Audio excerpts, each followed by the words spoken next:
turn. Oh.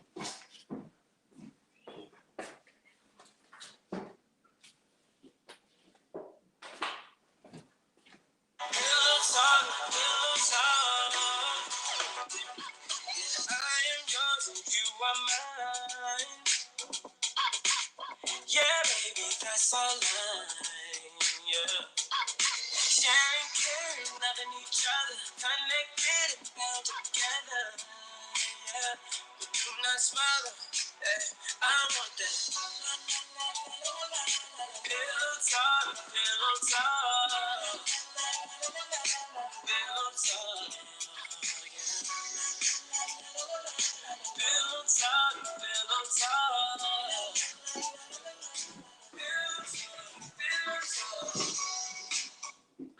Good morning, good morning, good morning. How's everyone doing this great morning? I'm James Greene. This is my lovely wife, Cynthia Greene.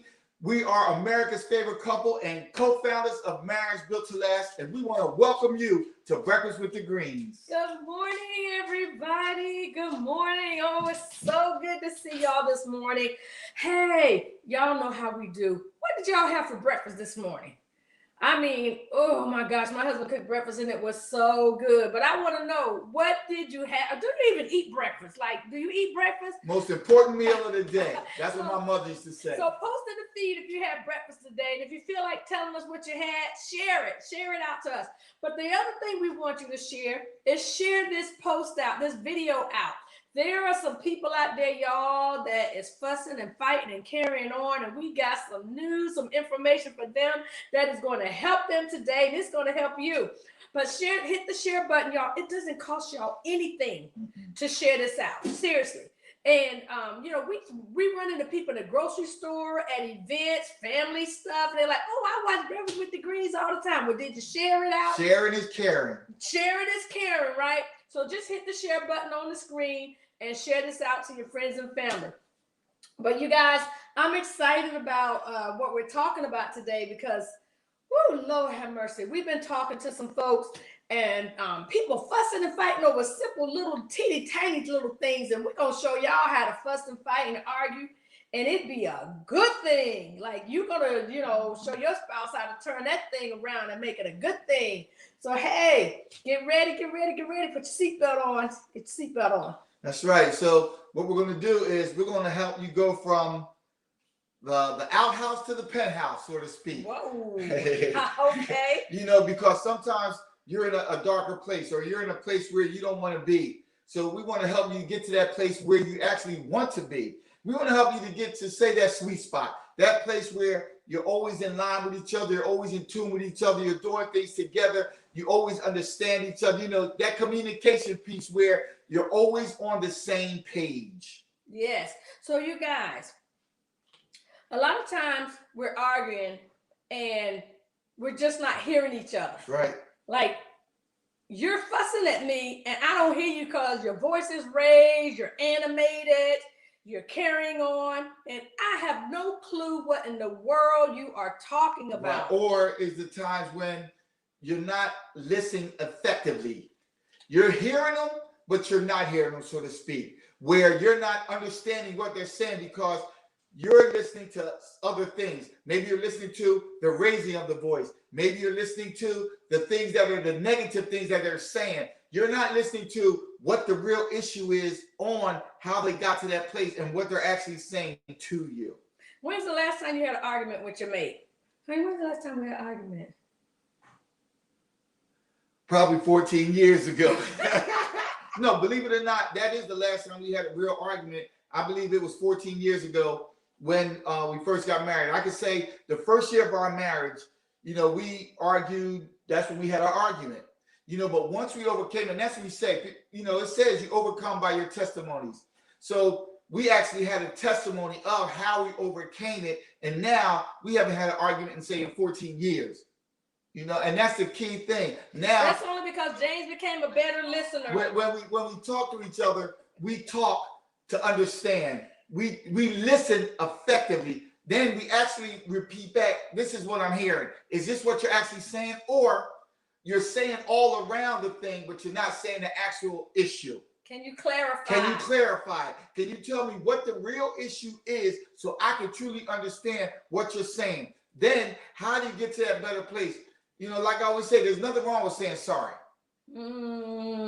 Sorry doesn't mean you're right or wrong. Sorry means that you understand what they're saying and you apologize for maybe being in this place, being in this situation, for how you're feeling at that time. For how they're feeling at that right. time. And that's what how they're trying you made them feel. Right. And they're trying to tell you, you know, the issue, maybe how they feel, maybe the place that they're in, but they may not be saying it for you to understand it. They may not be saying it for you to effectively listen and understand what they're saying. So that's why sometimes you may have to repeat back and say, wait, this is what I'm hearing.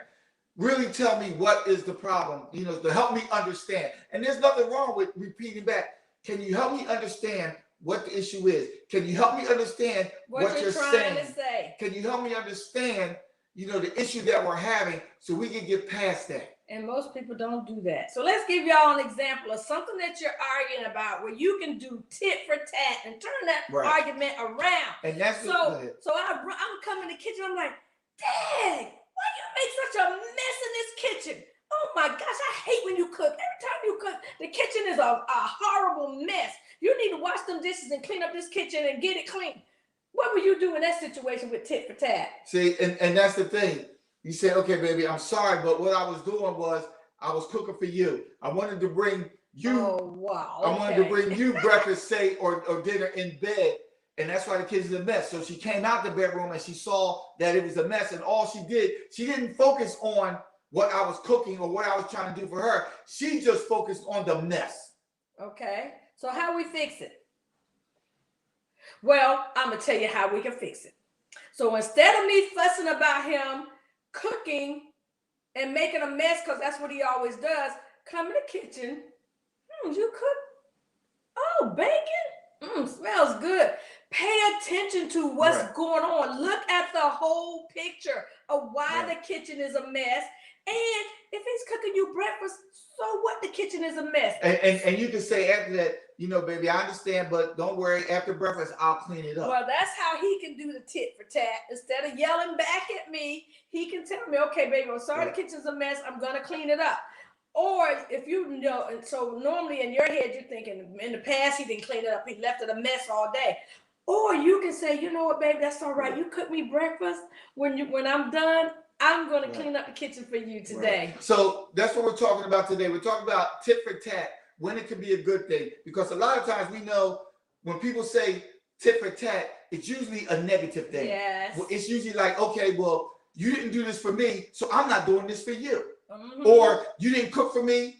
You hurt my feelings, so I'm hurt yours. I'm hurt you back. Right, because what is it saying? Hurt people do nothing but hurt people. That's right. So when you're actually tit for tat in a negative way, all you're doing is hurting them because you feel hurt. You understand what I'm saying? All you're doing is doing negative things toward that person because you feel they did negative things towards you. So I'm fussing again. I'm fussing, y'all. I'm fussing. Dang, that trash stinks. God. Wait, oh my God. When you going to take out the trash? That's your job. I ain't supposed to be taking out trash. It's the man's job. That's your job to be taking out trash. All those sort of things. Okay, so how can we solve it? So in a negative way, tit for tat, she's yelling at me about the trash. So what would I do to get back? The next time, I won't take it out again. Or see, you that's yell the back negative. at me. That's the right. Yell back at her. Don't be telling me what to do. You know, I know the trash is getting full. All you have to do is push the trash down in the trash can further, then you'll have more room. That's what he likes to do. Push it down. Did I not say the trash stinks? So if the trash stinks, pushing it down further is not going to solve the problem, correct? It's not going to solve the problem. So what's the or arguing back and saying, why take it out when it's not even full? See, there could be a lot of reasons for tit for tat in a negative way. How do we solve it? I could just go, if the trash stink is full, is not full, whatever, I could just go over there and take the bag out the trash, take it outside like I did last night. Or you could do what? I don't know what. Just get up and take the trash out. If I'm fussing and I'm saying that the trash stinks and the trash needs to go out, why don't you take it out? But instead of getting upset, do tit for tat. Just do what your wife is expressing. Right. And so that's what we want to talk about. He didn't even get it. All he can hear is me fussing about the trash the trash. But tit for tat is he just get up, take the trash out the trash can, baby, I'm sorry, and take it outside. Right. And so when you want to talk about tit for tat in a kind way, what would you do?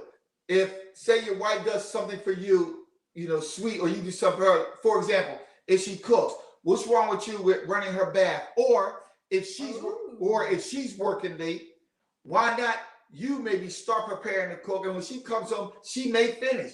Or she'll say, babe, I appreciate it, let me help you. Or bring the dinner home. Exactly. See, that's what we're talking about. We're talking about tit for tat in a good way. Like I always say, maybe you should try to outlove your mate. Oh, that's a good one. Because there's times when, if, like I always say, sacrifice leads to success. So if you want a successful relationship, make a sacrifice. Do something nice, and then they'll do something nice to you. That's when tit for tat is a good thing. That's right. You know, like if things aren't going right, maybe you sit down and have a conversation, babe, here's what I did. You know, I bought you some flowers. He said, fine. Well, I cook for you. If you could bring her flowers, she can cook for you. Or you could do one thing nice and she'll do something nice for you. That's what say, see, marriage goes both ways. And when you try to outlove your spouse, when you do one thing nice for your spouse, trust me, they're going to look at that and say, wow, that was something sweet or something nice or something kind that he did. Let me do something back to them. That's the whole point, you That's guys. right. Start paying attention to the things that your spouse does around the house. So many times we get so caught up on something that they said or did wrong. It pricked us. Now we got this little thorn in our heart. And we want to get back at them. Yeah, and we can't get past it. So we walk around, our arms folded, our faces turned up, attitude, talking mean, stomping around the house, just acting out. So just what I just said, when she said it like pricked you and you feel like, wow, they did that. Let me get back at them. Listen to that for a minute. Let me get back at them. So if they do something kind, they do something loving, they do something sweet. Think about that again. Let me get back at them. And how do you do that? By doing something kind, by doing something loving, by doing something sweet for them or to them. There's nothing wrong with that. That's how you build a successful relationship when, like I said, you try to outlove your spouse. When you do tit for tat in a loving way, when they do something loving for you, do something loving for them. If they do something kind to you, do something kind to them. Or if they're acting out, they're fussing about something, pay attention to what they're fussing about. So many times we tune out what our spouse is saying. The way we really learn sometimes what our spouse needs, what they want, what they desire, what they're hurting from, what they're desiring, like then what they're fussing about is what they want you to help them with. So if they're fussing about you never help around the house. All you do is run the streets. You're never home. Instead of hearing all you do is run the streets, you're never home, hear, I need you home with me. Or here, we need maybe to spend more time together where I don't have enough time with the woman or the man that I love. Oh, that's what I'm saying. That's what she said. It differently. Right, and that's what I'm saying. But sometimes they think of, oh, she's just fussing because I'm never home. But all she's really saying is, maybe we need to spend more time together. Exactly. So here's my question is, do you know what your spouse, your mate needs? Maybe, and all this starts with communication. Sitting down, finding out what they like, what they want, what they need.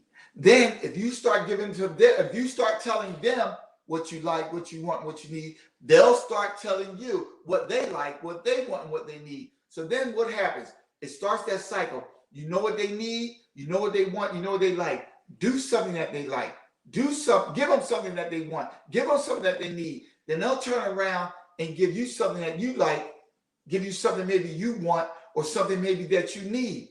That's where the tit for tat is good at. But you have to start with those conversations about what you like, what you want, and what you need. Because we know that maybe in the beginning, when you first got married or first got together in a relationship, you may have known what they like, what they want, what they need. But then as time goes on, you become closer together. People's needs, people wants, the likes change. We always say people evolve. That's You know, right. you're growing. So in order to grow together, you have to find out what changes, what changed in their likes, what changed in their wants, what changed in their needs. So then, if you're steady having those communication, that open dialogue, that communication, you're knowing what changed, what their likes are changing. So now you can address them because you know what changed, and you're able to address them even more as time goes on. Right. So if your wife says, oh, my stomach hurt, I feel bloated. Oh my gosh. So are you gonna tell her, oh, that's because you're getting fat? I see how big that stomach done got. Are you gonna say that? Or are you gonna go over there and rub her back? It's okay, baby. Is there anything I can do to help you feel better? Tit for tat, right? Or, oh my gosh, oh, my feet hurt. Ooh, my feet hurt. And you keep hearing them say that. Offer to go buy her, take her out to go buy some more comfortable shoes. Baby, you need me to take you shopping? Do we need to buy you some more comfortable shoes? Or, hey, baby, put your feet up here. Let me rub your feet. Ooh, that's one of my favorites, right? Rub her feet. Right. We're talking about paying attention to what that thing is your spouse may not even just complain about, but what they may be saying is going on with them. Right. What can you do to help them, to assist them, to love on them, to make them feel better? Right. And the key to all of this is what Cynthia's talking about is not to always be negative or try to put them down when something is going on. You know, it's a matter of finding out so you can lift them up. See, we always talk about you should, I know Cynthia always says you should be your spouse's biggest cheerleader. I know he was right. going there. But what it really comes down to is edifying them, lifting them up. Because trust me, when you first got together, what did you do? You may have put them on a pedestal. Like, yeah, you know, I have this, I have that. You put them up there, but now the longer you're together, you're not on that pedestal anymore. Right. So you take that part for granted. Because it goes back to what we said at the beginning. First, they say something that you don't like and it pricks at you. And you just never forget it. You never get over it. And so now you're only listening out for the negative things that they say. And every little thing they say, if it's a little bit negative, you think it's judgment. You're thinking they're picking on you. You feel like they're negatively talking about you. They're sticking dabs at you. But a lot of times when somebody's saying negative, it's just something that needs to be fixed. That's right. So what are you going to do to help your spouse fix that thing that they're complaining about, that thing that's hurting them, that thing they're upset about, that thing that they've been complaining about, that thing that they keep saying to you over and over and over again? Right, because they're saying it for a reason. They're saying it so you can truly understand it. Maybe you don't understand, and that's where you come in.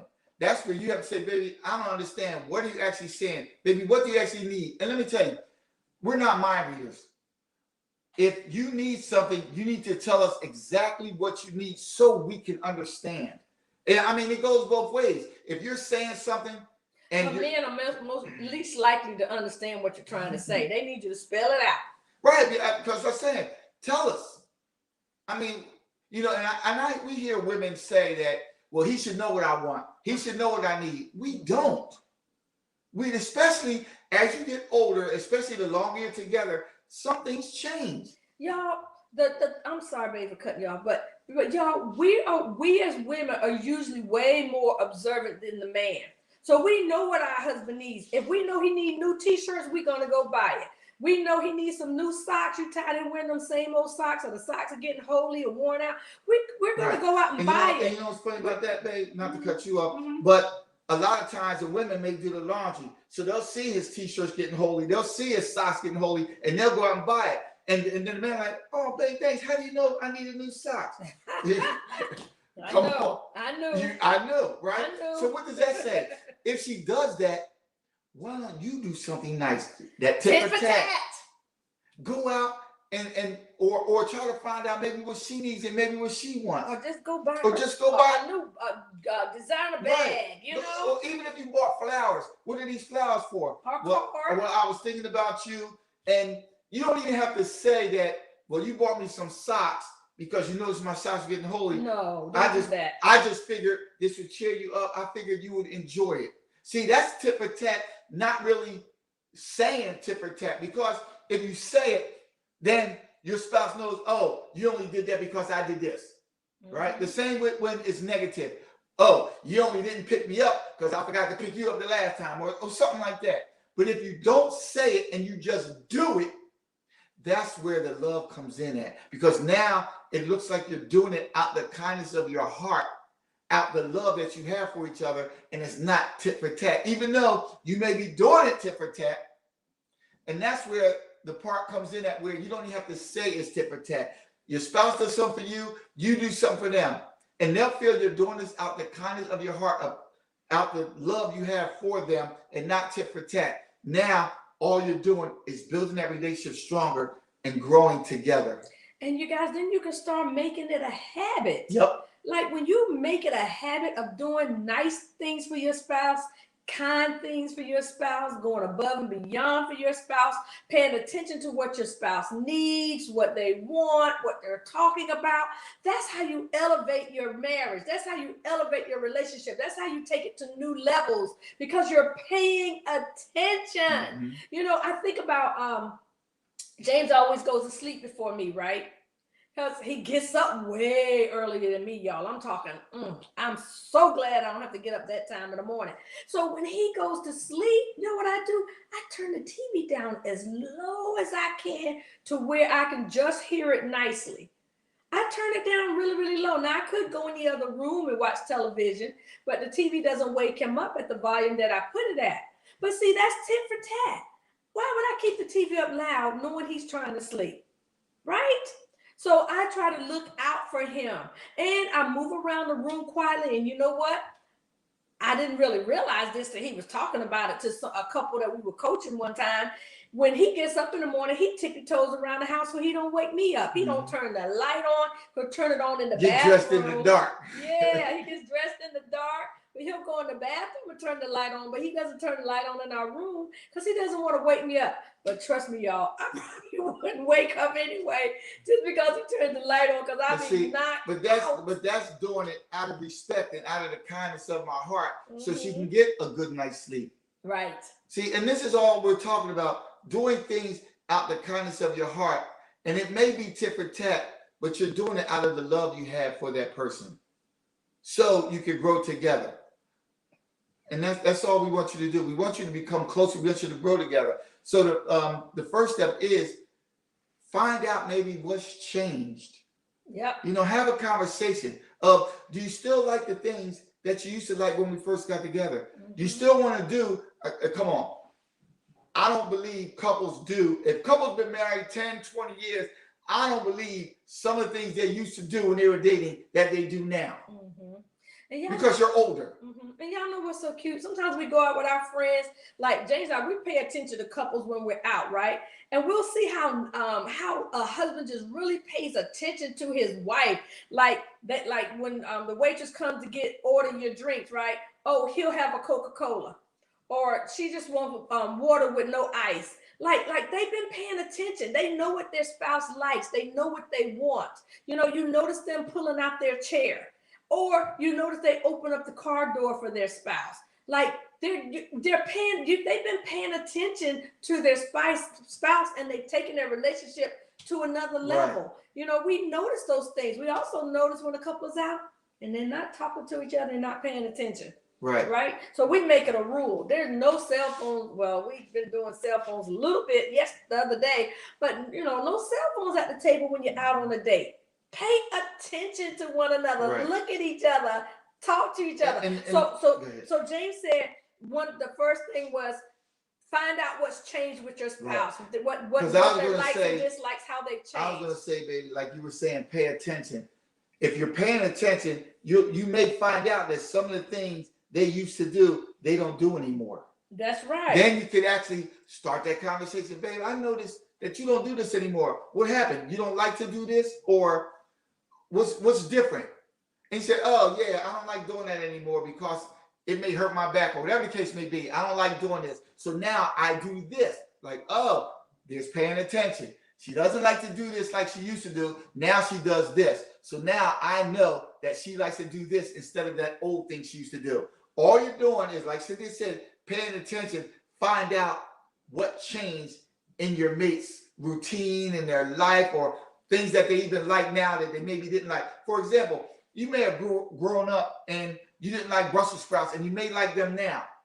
So you may tell you, like, baby, I love Brussels sprouts now. I love the way you cook them. So now they know, well, let me cook more Brussels sprouts now. Or I used to like asparagus and I don't like asparagus now. That sort of thing. Things you used to like growing up, or things you used to like when you were first together, you don't like anymore. You like something new. So when you tell your mate that, they say, okay, now I know. So if we cook or if we go out to eat or whatever, you're going to order this vegetable because you like that now when you didn't used to like it. Those sort of things. That was just an example.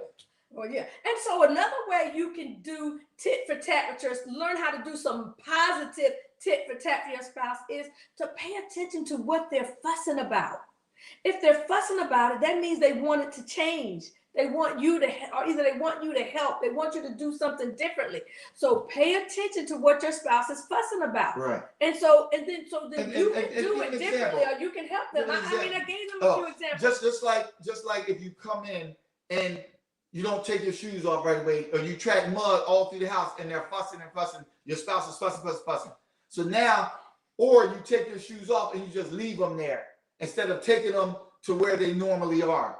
And that your spouse is fussing about it. You just leave your shoes all around, you leave this. Now, okay, I'm paying attention to, she doesn't like when they're all around, so let me move them. And make it a habit. Right. Make it a habit, not to come in the house with your mother's shoes. And how do you make something a habit? Tell them. But you make it a habit by repeating it. How long? It takes 21 times to make something a habit. But y'all, just make it a habit. Instead of saying, oh gosh, I'm so tired of her fussing about me coming in the house with my shoes on. No, say, you know what? I'm going to leave my shoes outside the door if they're muddy. And if they're not muddy, when I bring my shoes in the house, I'm going to take them off at the door, put them in my hand, and go put them in the closet where they belong. That's tit for tat, y'all. Tit for tat means she's fussing about it. Let me hear what she's fussing about. So now, and try to make that thing right. Make it'll that thing avoid better. The fussing part. Yes. It'll show the loving part. Then you ain't never got to fuss. She ain't never got to fuss about that again. Right. But some people, they'll just keep on like, this is my house. If I want to wear my muddy shoes in the house, I'm going to wear my muddy shoes in the house. Now, the other tit for tat is, she could just say, you know, wear your muddy shoes in the house. The floor is just muddy. But then you'll have to clean the floor. If you want to track the mud in, then why don't you clean the floor? And see, that's where the negative starts going back and forth. Yep. That's the negative tit for tat. Instead of nipping it in the bud and doing the right thing early on. Mm-hmm. Right. And so then the other thing that you can do to have a positive tit for tat is, what have they been complaining about that seems negative? Like if they've been saying their feet hurt or their back hurts, or you know, I'm always running late for work. Like, pay attention to the things that they're voicing concerns about and figure out, how can you help them? How can you do tit for tat to help them in that situation? And maybe if they're always running late for work, babe, what can I do to help you in the morning? Earlier, help you in the morning so you'll have more time so you can get there on time. Might need your help with the kids. If they're complaining about, you know, winter time is coming, that they're lights on in their car for the tire pressure. They need more air. And they're coming in. Every time I get in the car, my light's on. Why don't the next time you drive the car, go put air in the tire? The light is off. Then you put air, you put air in my tire, my light's not on. Yeah, I heard you talking about how your light came on, so I figured I'd just put air in your tire. Oh, I love it when my hubby just does those types of things. Can you imagine what type of relationship you would have if you just did those things for your mate? Right, because I know I don't put air in her tire plenty of times. And the thing that I said was, y'all out riding around, that light was on, and then he get in the car, the light's on your tire. I said, I know. He said, you know, you've been riding around. And she'll say, it'll go out once it warms up. But I don't feel that way because the tire pressure. He knows, Right. And so I say, you know, I don't want you traveling anywhere and something happens and you get a flat tire in that tire that needs air. So I'll make sure all of them have the same amount of air, because if she drives, I want her to be safer. So now I'm looking out for her, showing her love for her car. Oh, y'all, I'm going to tell y'all another good tit for tat that we do, right? So we love watching TV together, right? And I'm sorry, I'm a talker doing a show or doing a movie, right? When I can't even hear the people on the show talking. Let's be honest now. Let's keep it real. Let's keep it real. So my husband, She's talking during the show, and I can't even hear the people on the show what they're saying. And it could be a key show where, dang, they said something, I missed it. so a lot of times, sometimes he still does it, but he used to just fuss like, "Dad, man, I didn't even hear what they said. I can't." So I used to fuss. and, Yeah. and he still does sometimes. It depends if it's right in the middle of something good. But now he's gotten much better. You know what he'll do? Because a lot of times we'll tape our shows and watch them later because he doesn't like to watch the commercials. Me, I can watch the show while it's live during the commercial. So that's a way I tit it for tat it. And I don't watch the show Tuesday night. I'll just wait and watch it on Wednesday when he can fast forward through the commercials. But guess what he's learned to do? If I talk during something, he'll hit the pause button, look at me, let me say what I got to say, and then he'll rewind it so he can hear it again. Or I'm good with that. Or because let's go a little deeper a little bit right now. Uh-oh. And it ain't that she's talking during it. Sometimes you may not understand what's going on. Like, why did he say that? So I'll pause it and I'll ask her, do you understand what's going on? No, explain it to me. And I'll explain the situation. This way helps you like, oh. And y'all know what? He got good at that. Because it used to be if I would ask what was going on, Dad, ain't we watching the same thing? Like, ain't we watching the same thing? Dad, baby, I don't get it. And just you'll say that sometimes. And it could turn into, you know what? I don't want to watch TV or a good show with her because she talks through it. She doesn't understand it. She always questions it. Why are they doing this? And we're watching the same show. She's watching the same thing that I'm watching. But now, instead of me not doing the negative tit for tat, saying, you know what? I'm just not watching the show with her. And I could say, well, I watched it yesterday. You watch it by yourself. That's the negative tit for tat. Since I don't want to hear you talking, I don't want to have to explain what's going on. I watched it yesterday. So you could watch it whenever you're ready. And y'all know what's so good about this with him stopping it and explaining it to me or pausing it and rewinding, and we both get to watch it again. It used to be, and I don't think I ever shared this with him. I'll be watching something and I done missed the whole plot. I don't know what really happened. I don't know what's going on. I don't know why they said or did something. And I'll just watch the show and I just let it pass me. Or I just watch the show to enjoy it and just hope I'll get the understanding at the ending. Or two characters can look similar and she'll have the characters confused and be like, wait a minute, ain't that him? What is he doing? No, baby. No. So now, doing the loving tit for tat, not the negative, we're talking about the positive. I will pause and say, baby, do you understand what's going on? Do you understand what they're saying and what they're referring to? Just so she can see, and what that does, that allows her to enjoy the show as much as I enjoy it. Because now we both understand what's going on and we can have a conversation about the show afterwards, later. And y'all, he got good at that because he used to be so mad at me, so frustrated because I'm asking questions. He still wait. Now it's got to the point now, the good tit for tat, where if she goes out to the store or she goes out somewhere, she'll say, "Don't watch that show without me." Now I can't watch a program that we like together because she doesn't want me to watch that program without her there. Yep. Or sometimes we're watching something, right? Let's just say he falls asleep on the part. Well, I'll finish watching the whole show, but when he go back and watch it the next day or wake up and watch it later, I am so happy to watch it again with him because I explained it.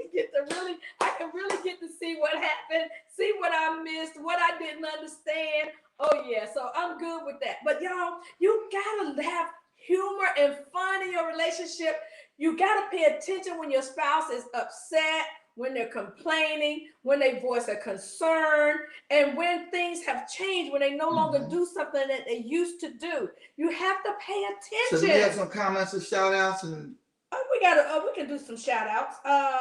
We got Cindy watching with us. Hey, Cindy, we're in a mastermind together. Hey, Cindy. She lives in Canada. Oh, okay. We have Gwen watching. We have Stephanie. We have Anita.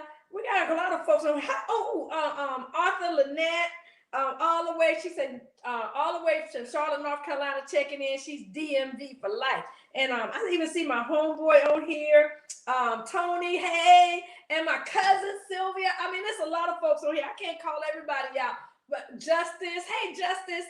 Justice is a faithful viewer. So thank you guys for joining us. Don't forget, you guys, hit the share button. Even if you watch the replay, hit the share button, y'all. We need people to hear these conversations because there's some people at home who are fussing and fighting and arguing over the tiniest little things. Right. If they just really listen to what their spouse is saying, it can change. Right. And that's what I always say. You can't always focus on things sometimes that don't even matter, those small things, because those small things end up turning into big things. You know, them little things, those little imperfections that didn't used to bother you now bother you. Now you're getting built up and it's turning into a big thing, and then next thing you know, you have a blow up. And did y'all know that unresolved conflict is what leads to divorce? Mm-hmm.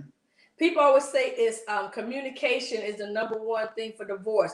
It's not just the communicating, it's not knowing how to resolve the issues that you're not communicating about. Right. And you can be disappointed because disappointment comes from unresolved expectations. If you talk about your expectations first on what you expect, then you won't be disappointed because everything that you talked about, all your expectations are usually fulfilled. Yes. That's where disappointment comes from, unresolved expectations. Yes. So if you talk about your expectations, what do you expect when you get together? What do you expect in your marriage? What do you expect in your relationship? What do you expect moving forward? So then the person knows what you expect and they know what to give you. This is where that positive tit for tat comes in that. Right. Because once you explain your expectations, they can give you that. They're not giving you the negative. They're not complaining about it because they know how you are. They know what you want. They know what you like. Right. And I don't know if I shout out my homegirl Anita in North Carolina. Hey girl, what's up? But you guys, this month is National Appreciation Month. So all month we've been talking about showing gratitude and appreciation for your spouse. So tit for tat is all about if your spouse is doing and so we talked about if they're arguing, if they arguing about something, fussing about something, if they're concerned about something, complaining about something, if something has changed, but it's also if they're doing something nice for you is the key thing we're talking about here. So National Appreciation Month is if your spouse is doing nice things for you, pay attention to that too and turn around and do something nice for them. You don't have to, but it's a really good thing to do. It's a really nice thing to do. And that's the Everybody key. Wants to be appreciated. And that's Everybody the key. Wants. You don't have to, but look at the bright side. What if you do it? You know, you don't have to, and nobody forced you to. But if you do it, you're doing it out of love. You're doing it out of the kindness of your heart. And all that does is get reciprocated by that person doing it also. Y'all, when we're coaching couples a lot of times and they've had an argument or they have a disagreement while we're on talking, we'll ask them to apologize to one another and give each other a hug. Like sometimes just that warm embrace is enough to say, I love you. I appreciate you. I'm sorry. Embrace your spouse. And I love that. I love that saying, I'm sorry, because you may have had an issue yesterday, and then when you come on and say, talk to us, or, apologize for it and hug for it, it allows you to resolve the issue that you're having, and it allows you to open up those lines of communication. It immediately turns things around. That's right. Immediately. I'm sorry, a nice hug, a kiss, looking in each other's eyes, all of those things can immediately turn things around. You guys, it's been so much fun. Give your spouse some tit for tat today. Try to figure out what can you do nice for your spouse today because they've been nice to you, or they've been doing something nice, or they've been complaining about something, or they've been arguing about getting on you about something. Do something for your spouse when you today, do something, just because. Right, because when you do something, like she said, just because, it'll make all that complaining go away. It will. Because they go, wow. You don't have to hear it anymore. I didn't know you were thinking of me. I didn't know that you did this. I didn't know that, you felt this way, because I know we may have been arguing, but you just put the arguing aside and did something nice. That's right. Y'all, I'm telling you, if you pay attention to what they're fussing about, you can turn that thing around. You'll never hear your spouse fussing about it again. And make it a habit. Start making it a habit of doing that thing right that she was complaining about. Don't do it anymore. And you don't have to worry about her fussing Or about it. start the conversation on, I used to like to do this. I don't like to do that anymore. Here's what I like to do now. I used to like go hiking in the woods. I'm not an outdoors person anymore. I like to do stuff in the house. Maybe we need to play board games. Those sort of things. Stuff that you used to do, maybe you don't do anymore, and you do new things. Tell your mate about that. That's right. Tell them about the things you like to do now that you didn't used to like to do. Because trust me, if you don't, they're still thinking you still like to do those old things. Yep. All right, you guys, thank you for joining us today. We really appreciate you guys. Have a wonderful rest of the day this Saturday, and we'll see you next Saturday on Breakfast with the Greenes. We're going to still be talking about National Appreciation Month and things we can do to appreciate, show gratitude, love on our spouse, thank our spouses, just spend quality time with our spouses, give our spouses what they need, all that good stuff. Thank you for joining us, and remember, if you build it, it will last. God bless you guys. Y'all have a good day. Show some appreciation. Let them know you appreciate them.